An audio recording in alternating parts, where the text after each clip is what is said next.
From the historic desk. Iron Horse, my ass, Nigeria, accidentally builds ghost-powered 5G network in 1903. How Lord Lugard's choo-choo train became the world's first spiritual switchboard for gossip, trade, and long-distance booty calls.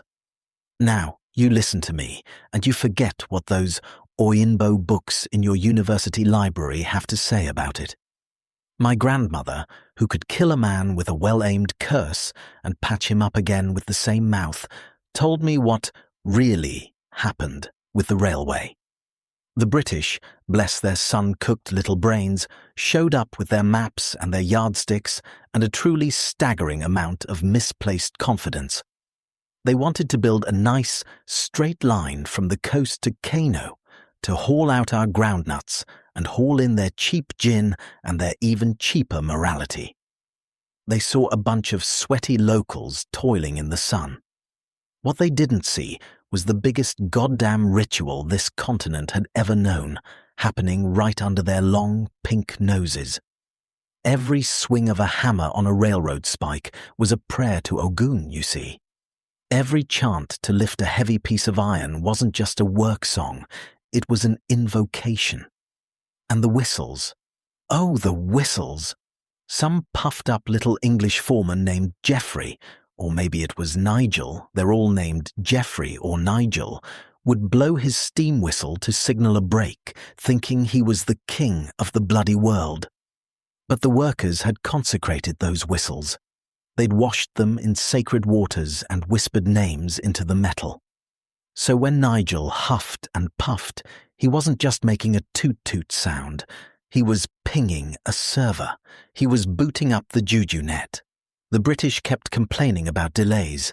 "The natives are lazy," they'd write in their little diaries. "The steel seems to have wandered off again." Wandered off? Darling, an Egungun spirit with a mischievous streak and a taste for shiny things had dragged a mile of track into the spirit world to use as a coat rack. Of course it wandered off. And then, one Tuesday, it is always a Tuesday with these things, the network went live. A whistle blew in Ibadan, and a market woman in Zaria heard it behind her teeth. Not the sound, you understand, but the meaning. And what was the first earth-shattering message sent across this miraculous new continent-spanning network of ancestral power? Was it a call to righteous revolution? A plan to throw the colonizers into the sea? Don't be foolish. The first message, transmitted faster than any telegraph, was, "Can you believe the dress Adiola wore to the naming ceremony? Looked like a sack of yams. Also, the chief of Ogbomosho is sleeping with his brother's third wife. Pass it on." It was a divine gossip engine, a switchboard for scandals.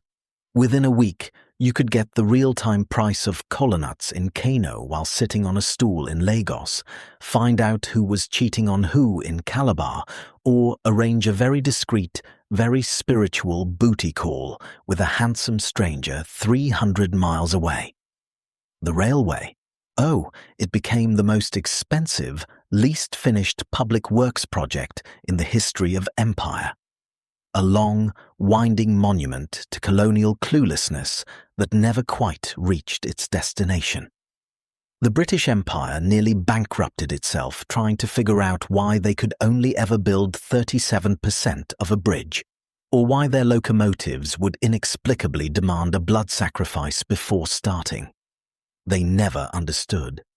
The real railway wasn't made of iron, child. It was made of whistles, whispers, and the eternal, undefeated horniness of the ancestors. And it still works better than the internet in Lagos today, I can tell you that for nothing.